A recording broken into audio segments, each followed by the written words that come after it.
Graça e paz, mais uma vez nós estamos aqui com o nosso programa Cura para a Alma. Quero agradecer a você que tem nos acompanhado, você que tem sido assíduo aí assistindo aos nossos programas. Espero que esse programa tenha abençoado a sua vida. Aproveita, encaminha para alguém, porque certamente você vai ser instrumento nas mãos de Deus para abençoar alguém, assim como você está sendo abençoado. E hoje eu quero dar continuidade no que nós falamos no último programa. No último programa falei sobre a importância de você aprender a lidar com a dor da rejeição. A rejeição não é fácil na vida de ninguém, mas eu quero te dar hoje algumas dicas que certamente vai te ajudar a conviver com esse processo, com essa dor. Até mesmo porque há um princípio na palavra de Deus e que nós precisamos considerar. A Bíblia diz que Deus é espírito e importa que os seus adoradores o adorem em espírito e em verdade. Significa que na nossa adoração ao Senhor é algo muito pessoal. A nossa adoração ao Senhor é algo muito particular. O Senhor Jesus, no capítulo 6 do Evangelho de Mateus, o verso 6, ele ensinou o seguinte princípio aos seus discípulos: quando for orar, entra no teu quarto, fecha a porta e fala com teu pai que está no secreto. E o teu pai que está no secreto te ouvirá. E não faça como fazem os gentios, que por achar que por muito falares eles serão ouvidos. Mas o teu pai que te conhece, ele sabe quais são as suas necessidades e ele vai atendê-las sem que seja necessário abrir a sua boca. Claro que Jesus não estava ali nos ensinando que toda a oração que fizermos a Deus tem que ser em um quarto, em um lugar secreto. E quando ele se refere ali a quarto, de verdade ele está se referindo a um local, a um ambiente onde você possa separar para você ter exclusividade com Deus. Interessante que ele está ensinando-nos a orar com a nossa consciência, a voz secreta da alma, porque ele conhece o nosso ser. Quando você faz uma oração em espírito, Deus te ouve. Na verdade, Deus já sabe o que nós estamos precisando antes mesmo de nós abrirmos os nossos lábios, porque ele é onisciente, ele penetra a nossa mente e ele conhece. É por isso que nós devemos ter cuidado com aquilo que nós pensamos, porque uma das maneiras de nós pecarmos contra Deus e contra o nosso próximo é através dos pensamentos. Então, Jesus está ensinando aos seus discípulos a entrar no seu quarto e ter aquele momento de intimidade com Deus, aquele momento particular com Deus. E quando nós nos colocamos diante de Deus, nós desfrutamos de uma comunhão, de um relacionamento com Ele. É por isso que você precisa aprender a lidar com a dor da rejeição, porque você pode, às vezes, não verbalizar, mas na sua mente você alimenta pensamentos como pensamentos de vingança. Você pode não matar uma pessoa que te rejeitou com o ato de chegar e dar um tiro, ou sei lá, fazer qualquer coisa trágica para tirar a vida de uma pessoa. Mas você pode matá-lo aqui, na sua mente. Você pode cometer um assassinato contra o seu irmão ou contra alguém que te rejeitou. Então eu quero dar para você algumas dicas para que você aprenda a lidar com a dor da rejeição. E a dica de hoje é a dica de que você tem que entender que existem pessoas, e foi esta frase que eu terminei o último programa falando, foi com esta frase: existem pessoas que elas escolhem não caminhar mais com você. E você tem que ter a maturidade de saber que essa pessoa tem um direito de não querer caminhar com você e você não pode obrigá-la a caminhar com você. Ao passo que existem pessoas que Deus retira do nosso caminho, porque esse tipo de pessoa nos impede alcançar o propósito que Deus tem para as nossas vidas. Então, a dica é: tenha maturidade emocional e espiritual.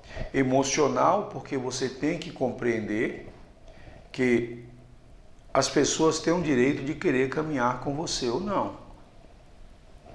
Maturidade espiritual, você compreender que foi uma ação de Deus retirando aquela pessoa da tua vida porque ela estava te impedindo de alcançar a bênção que ele tinha para você ou te impedindo de chegar ao lugar onde ele quer que você chegue, ao que você chegasse, ok? Para isso eu quero usar aqui um texto bíblico que é o livro de Gênesis, no capítulo 12.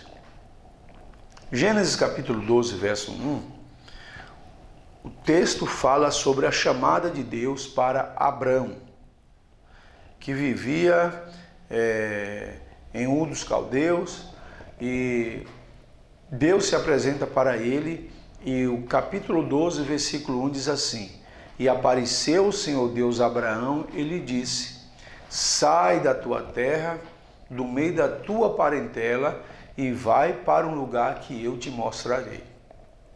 O texto seguinte diz que Abraão obedeceu a Deus, não questionou. Porém, ele não foi 100% obediente.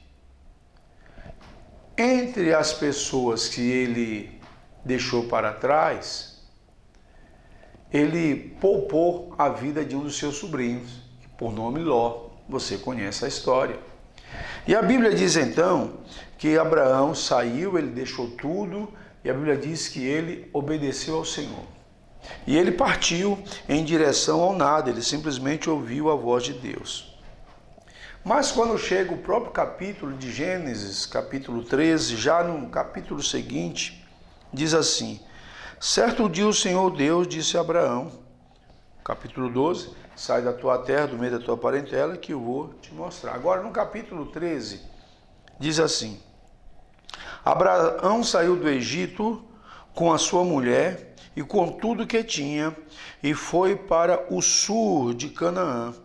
E Ló, seu sobrinho, foi com ele. Ló, o seu sobrinho, foi com ele. A direção de Deus era que Abraão não levasse parentes. Sai da tua terra, do meio da tua parentela, e vai para o lugar que eu te mostrarei. E Ló foi com Abraão. Aí diz a Bíblia que mais à frente, Abraão era muito rico e tinha gado, prata, ouro.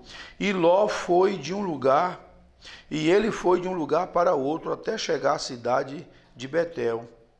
E dali foi para o lugar, está o texto bíblico, foi para o lugar que fica entre Betel e uma cidade muito bonita. As campinas que ali existiam.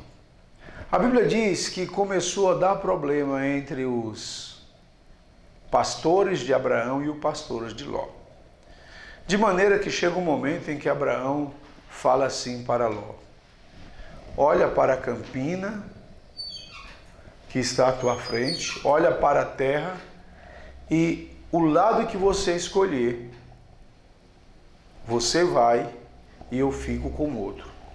A Bíblia diz que Ló escolheu a parte mais linda da terra. Deixa eu te ensinar dois princípios aqui em relação a esse texto. Primeiro, Deus não aceita obediência pela metade. No capítulo 17 de Gênesis, Deus vai fazer uma correção a Abraão. Isso no dia que Abraão completou 24 anos. Abraão estava há 24 anos andando com Deus. No dia que completou 99 anos e completou 24 que Abraão andava com Deus, Deus teve que fazer um ajuste de conduta com Abraão. A Bíblia diz que Deus chegou para Abraão no dia que completou 24 anos e falou assim: seja íntegro e anda na minha presença. Abraão tinha mentido por 2 vezes. E ele estava, na primeira etapa da sua caminhada, levando o seu sobrinho que não deveria levar. Segundo princípio: quando Deus diz não, é não. Só Ele pode mudar o decreto. Só Ele pode dar o sim. Quando Deus nos dá uma ordem, nós precisamos obedecer a voz de Deus e nenhuma outra voz. Você sabia que mais de 60% dos homens e mulheres que andaram com Deus, infelizmente o fim deles não foi um fim bom como Deus queria, justamente porque eles tomaram decisão que Deus não queria que eles tomassem, ou porque obedeceu a Deus pela metade, vítimas dos impulsos emocionais, fazer as coisas e deixando prevalecer as emoções. Todas as vezes que nós agimos dominado por nossas emoções, nós cometemos erros. E às vezes, erros gravíssimos. E dependendo da fase da vida, você não tem mais tempo de corrigir. Abraão, certamente, ele ficou com pena do seu sobrinho Ló. Ele era um órfão. E certamente ele ficou com pena e por isso ele o levou. Sabe, nós temos que aprender a colocar a vontade de Deus acima da nossa vontade. O desejo de Deus para a nossa vida acima dos nossos desejos. Todas as vezes que nós agimos, dominado pelas nossas emoções, pelos nossos sentimentos, nós cometemos erro. E o erro que Abraão cometeu foi justamente porque ele não obedeceu integralmente a primeira direção de Deus e também não obedeceu controlando as suas emoções, levando por pena o seu sobrinho.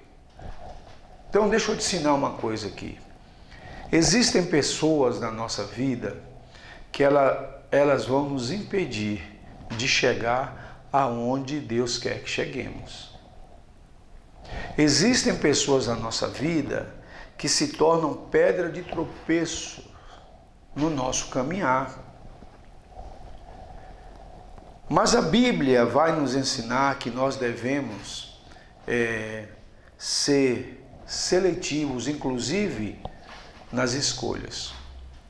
1 Coríntios capítulo 15, verso 33, tem uma lição que nós precisamos considerá-la muito. Diz assim: as más companhias corrompem os bons costumes. E má companhia são aquelas pessoas que nos impedem de alcançar o propósito que Deus tem para a nossa vida. Necessariamente, não precisa ou não se trata de uma pessoa de má índole. Não se trata de uma pessoa, de um bandido, de um criminoso, não. As más companhias pode ser uma amizade que você tem, embora a pessoa seja uma pessoa boa, mas ela te influencia. Ela te influencia a desobedecer a Deus. Eu já cometi erros na minha vida, justamente por obedecer, ou dar ouvidos, ou me deixar seduzir por pessoas que eram boas pessoas, mas elas acabaram me influenciando, me incentivando a fazer coisas que Deus não queria que eu fizesse. me encorajando a fazer coisas que Deus não me encorajou, simplesmente porque eu não fiz algo que o Senhor Jesus mandou que todos nós façamos: vigiar. Você sabia que antes de orar, vem uma direção de Deus para vigiar? E você deve vigiar, inclusive nos relacionamentos que você mantém. Eu vou mais longe. Todo e qualquer tipo de relacionamento que você for ter, pergunta para Deus. Pergunta para Deus se aquela pessoa que está pedindo a tua amizade na tua rede social, se Deus quer que ela faça parte do teu ciclo de amigos. Há poucos dias eu dei uma olhadinha lá no meu Facebook e percebi que estou chegando a quase 5.000 pessoas. Eu não sei se essa regra ainda está valendo, mas quando chega a 5.000, o Facebook parece que tem que te levar você para de receber amizade, parece que é dessa forma. Pelo menos no meu entendimento até agora é assim. E eu então decidi ser seletivo. Eu decidi desfazer algumas amizades com as quais já não convivo, já não responde. Às vezes até pessoas que já morreram estavam lá, e eu decidi fazer uma limpeza. E olha, eu fiquei assim chocado, porque eu tinha na minha lista de pessoas amigas, pessoas que já não eram mais próximas, e outras que até me impediram de chegar onde Deus queria que eu chegasse há alguns anos atrás da minha vida. E sem titubear, eu comecei a fazer uma seleção, passei a ser seletivo. E aquele ato, eu acredito que foi um ato que o Espírito Santo me levou, porque eu não foi nada pensado, e eu já estava ali há mais ou menos umas 2 horas, porque era uma lista grande, e eu sendo assim bem justo para não tirar ou bloquear pessoas que indevida.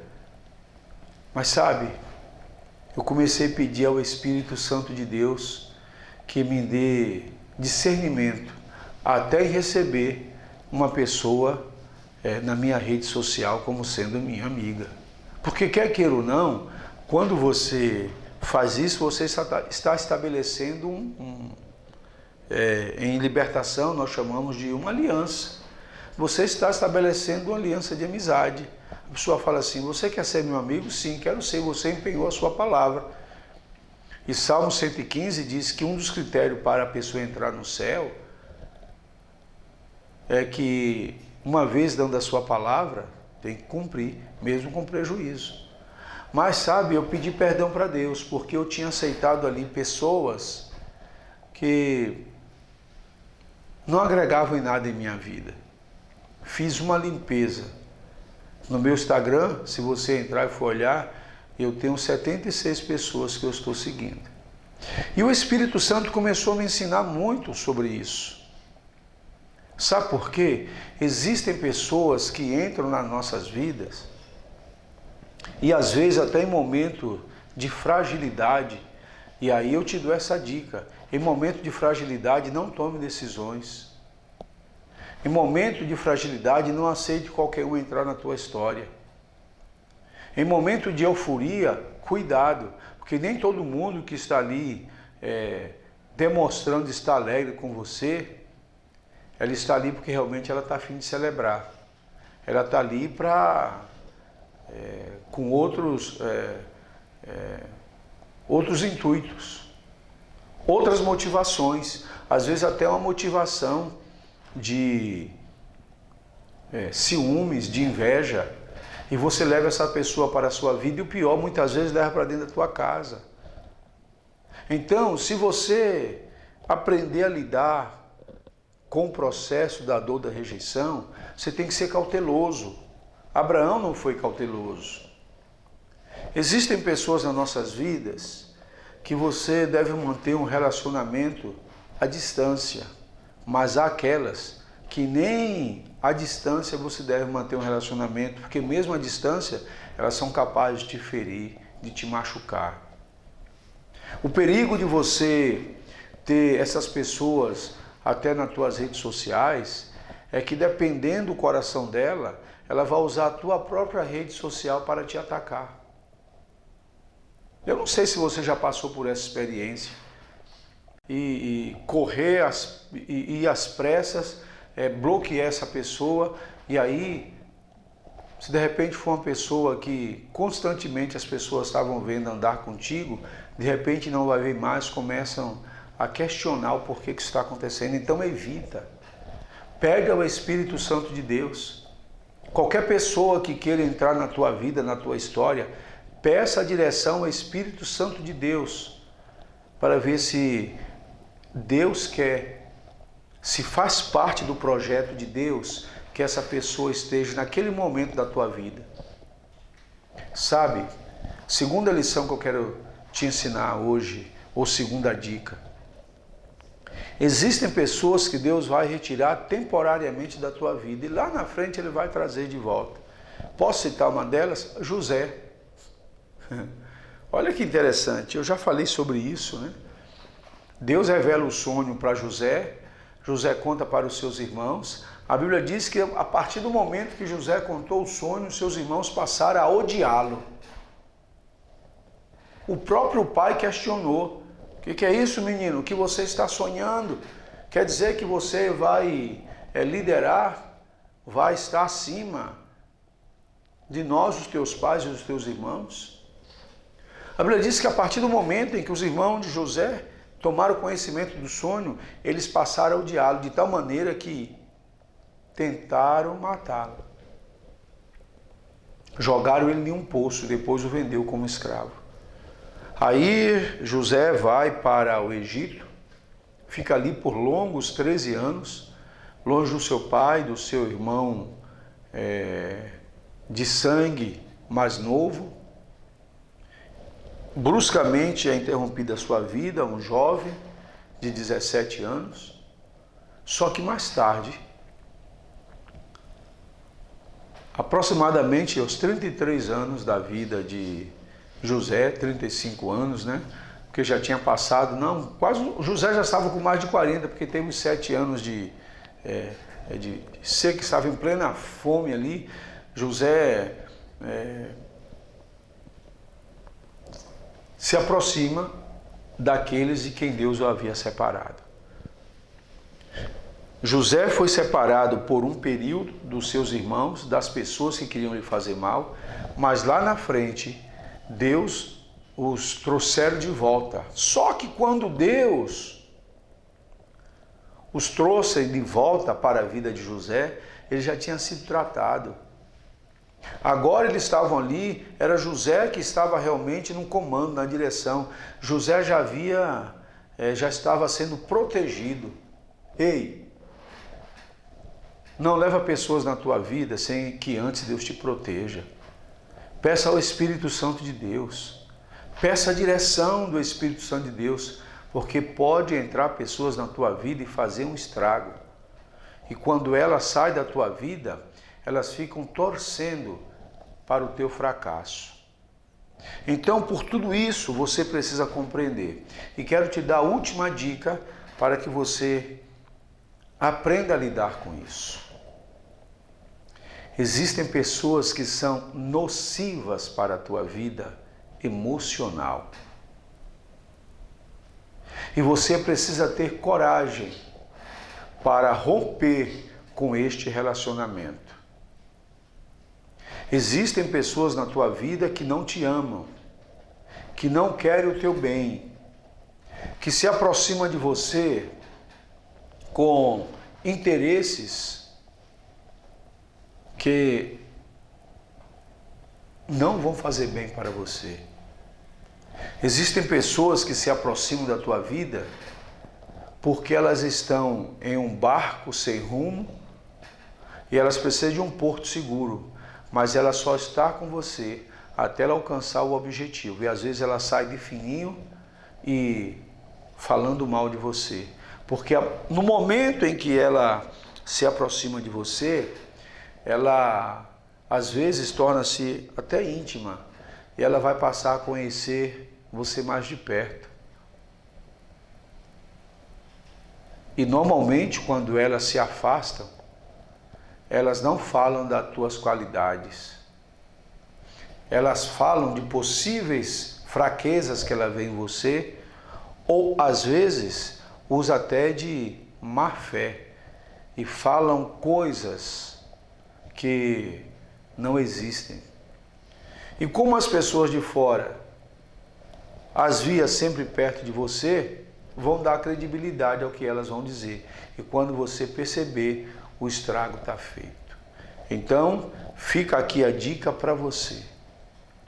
Aprenda a lidar com as rejeições.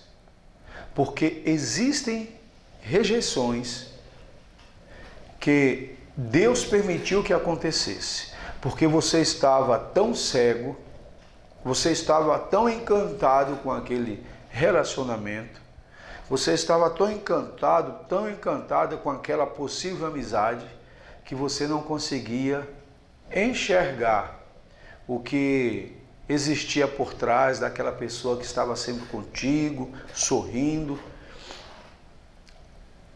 dando tapinha nas tuas costas. Olha, nem todos que batem nas tuas costas, te elogiam, estão querendo o teu bem. Nem todos que convivem com você ou que está sempre dizendo vai para cima, é isso aí, estamos juntos, manda a mãozinha lá, bate aqui, nem sempre a motivação do coração dela é verdadeira. É por isso que você precisa obedecer à voz de Deus. Quando Deus quer realizar um milagre na nossa vida, Ele precisa de privacidade. Marcos capítulo 8 conta a história de um cego que levaram até Jesus. Esse cego estava numa aldeia chamada Betsaida. E a Bíblia diz que quando eles chegaram com o cego, Jesus o pegou e o levou para fora da aldeia. Isso está em Mateus, em Marcos capítulo 8. Só você encontrar, Marcos capítulo 8 vai dizer isso. Jesus o levou para fora da aldeia. E a Bíblia diz que lá Jesus usou da saliva, barro, e colocou nos olhos dele. Mandou ele se lavar no tanque de Betsaida. Ele se lavou, voltou, estava ainda vendo turvo as coisas. Jesus repete o processo, ele vai e volta, enxergando nitidamente, e Jesus dá uma ordem: não volte mais para a aldeia. O que Jesus estava ensinando para aquele homem? Betsaida foi uma das cidades que não creram nos milagres de Jesus. Em Mateus, capítulo 20, verso 21, verso 20, diz assim: então Jesus começou a acusar a cidade onde tinha feito muitos milagres. Ele fez isso porque os seus moradores não haviam se arrependido dos seus pecados. Disse Jesus: ai de ti, cidade de Carazim, ai de ti, cidade de Betsaida. Era uma vila. Aquela vila era uma vila incrédula. Jesus falou que haveria menos rigor para Sodoma e Gomorra. Deixa eu te falar uma coisa. Jesus cura o cego e diz assim: não volte mais para a aldeia. Sabe por quê? Jesus o levou para fora da aldeia porque Jesus não faz milagre num ambiente onde há incredulidade. E depois que Jesus muda a nossa vida, nossa história, nós não devemos voltar para o lugar de onde Ele nos tirou. Nós não devemos conviver. Então, querido, eu tenho uma prática. Alguns acham que é uma prática cruel, mas deixa eu te falar uma coisa. Quando eu ouço a voz de Deus e eu percebo que uma pessoa que está, ou que estava na minha vida, ela estava impedindo de alcançar o que Deus queria que eu alcançasse, eu faço como Abraão. Abraão, depois que Ló se separou dele, Ló entrou em apuros, Abraão foi lá, o socorreu, mas não levou de volta para a sua vida. Eu costumo fazer isso. Eu apago, eu deleto, inclusive das redes sociais. Mas não tenho ódio no meu coração. Quando elas precisam de ajuda, eu as ajudo. Mas não quero mais que faça parte da minha vida e da minha história, porque nada pode me impedir de alcançar o propósito de Deus. A minha oração é que o Senhor te abençoe, que você busque sabedoria do alto céu e seja seletivo nos seus relacionamentos e não sofra por pessoas que escolheram sair da tua vida. Respeite a postura delas, mas não sofra por aquelas pessoas que Deus retirou da tua vida. E com estas, você não deve manter vínculos. Ajude quando necessário, socorra quando necessário, mas não estabeleça mais vínculo, porque você vai desagradar a Deus. Que o Senhor te abençoe, que o Senhor te guarde e que você aprenda a lidar com a dor da rejeição. Fique na paz.